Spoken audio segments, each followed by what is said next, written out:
নমস্কাৰ ৰাইজ, আশা কৰোঁ আপোনালোকৰ সকলোৰে ভাল। আমাৰো ভাল। বহুদিনৰ মূৰত এটা নতুন ভিডিঅ' আপোনালোকৰ মাজলৈ লৈ আহিছোঁ। এয়া আমি 1 তাৰিখেই যোৱা ভিডিঅ'। 2026 বৰ্ষৰ আৰম্ভণিত আমি 1 তাৰিখে ফুৰিবলৈ গৈছিলোঁ আৰু তাৰে কিছু দৃশ্য এয়া আপোনালোকৰ মাজলৈ লৈ আহিছোঁ। আৰু এই আপোনাৰ ঠাইডোখৰ চন্দ্ৰপুৰ বাগিচা আৰু এই ঠাইডোখৰৰ নাম হৈছে খামৰেংগা বিল।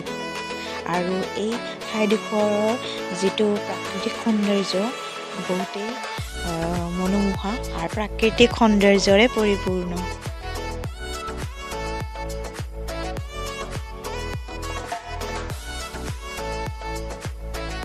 ইয়ালৈ আহিলে আপোনালোকে এনেকৈ সাঁকো মানে দলং আৰু বাঁহৰে বনোৱা তেনেকৈ দলঙৰে পাৰ হৈ যাব লাগিব। বহুত দূৰ যাব লাগিব সাঁকোৰে তেনেকৈ খোজকাঢ়ি এনেকৈ গৈ একদম পিকনিক স্পট, মানে এই খামৰেংগা বিলৰ মাজতে পিকনিক স্পট হয়।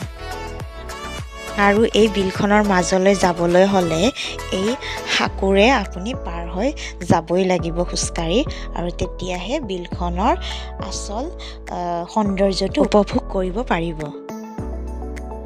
আৰু এটা কথা যে আমি তালৈ যে গৈছিলোঁ, আমাৰ গোটেই ফেমিলিটো আমি ফুৰিবলৈহে গৈছিলোঁ। তাত আমি একো পিকনিক কৰিবলৈ যোৱা নাছিলোঁ। গতিকে আমি তাত বস্তু আমি অৰ্ডাৰ দিছোঁ, ৰুটি আৰু চব্জি তেনেকৈ খাইছোঁ আমি। আৰু আপোনালোকেও যদি যায় পিকনিক কৰিলেতো ভাল কথা, আৰু যদি আপোনালোকে পিকনিক ধৰণত নাযায় এনে ফুৰিবও গৈছে, তেতিয়াহ'লে আপোনালোকে ধুনীয়াকৈ তাত ভাত ৰুটি আপোনালোকে যি খায় আপোনালোকে তাত অৰ্ডাৰ দিব পাৰে, আৰু আপোনালোকে ধুনীয়াকৈ তাৰ পৰিৱেশ উপভোগ কৰি আপোনালোকে খাই লৈ আপোনালোকে ঘৰলৈ উভতি আহিব পাৰে।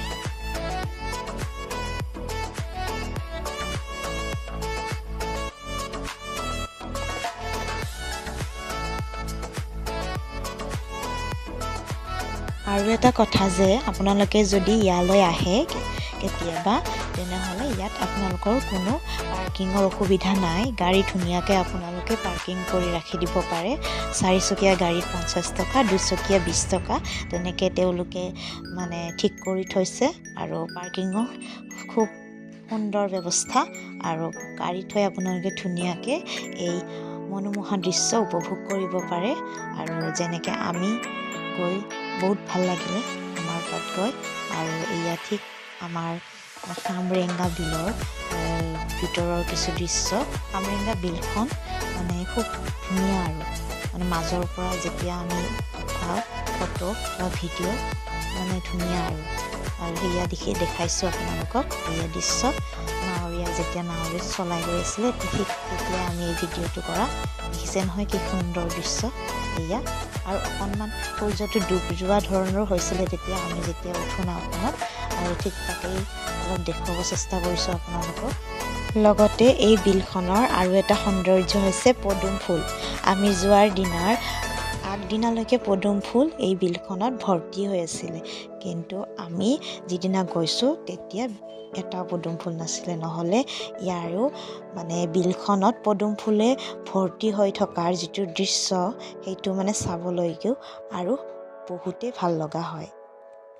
আৰু এটা কথা কি জানে নাই, এই যেতিয়া সাঁকোৰে আপোনালোকে ঠাইডোখৰৰ ভিতৰত সোমাবহি, তেতিয়া সাঁকোখন এনেকুৱা মানে সাঁকো মানে দলং, এই দলংখন এনেকুৱা মানে লৰচৰ হয় ন, আপুনি ভাবিব কি পৰি ভাঙি যাব, কিন্তু একো নহয় দলংখনৰ। যি কি নহওক, বছৰৰ প্ৰথম আৰম্ভণি খামৰেংগা বিললৈ গৈ আমাৰ খুবেই ভাল লাগিল। আৰু আপোনালোকেও যাব। খুব মনোমোহা আৰু ভাল লগা এটি প্ৰাকৃতিক সৌন্দৰ্যৰে পৰিপূৰ্ণ দৃশ্য। লগতে ভিডিঅ'টোৰ শেষত আপোনালোক সকলোলৈ 2026 বৰ্ষৰ যাতে এই বছৰটো আপোনালোক সকলোৰে যাতে ভালে কুশলে পাৰ হয়, আৰু আপোনালোকৰ যাতে আশা আকাংক্ষাবোৰ পূৰ্ণ হয়, তাৰে আশীৰ্বাদ আৰু শুভকামনা ৰাখি আপোনালোক সকলোলৈ মৰম আৰু শ্ৰদ্ধা সন্মান যাচিলোঁ। আৰু সদায় আপোনালোকে মোৰ এনেকুৱা ভিডিঅ'বোৰ পাবলৈ হ'লে এই ভিডিঅ'টোৰ তলত লাইক, শ্বেয়াৰ আৰু কমেণ্ট কৰি জনাবলৈ নাপাহৰিব যে আপোনালোকে ভিডিঅ'টো চাই কেনেকুৱা পালে। আৰু মোৰ আগন্তুক আহি থকা ভিডিঅ'বোৰো যদি আপোনালোকে চাবলৈ বিচাৰে, তেন্তে মোৰ ইউটিউব চেনেলৰ তলত ছাবস্ক্ৰাইবৰ বটন আছে সেই ছাবস্ক্ৰাইবৰ যিটো বটনটো সেইটো ক্লিক কৰিবলৈ নাপাহৰিব ধন্যবাদ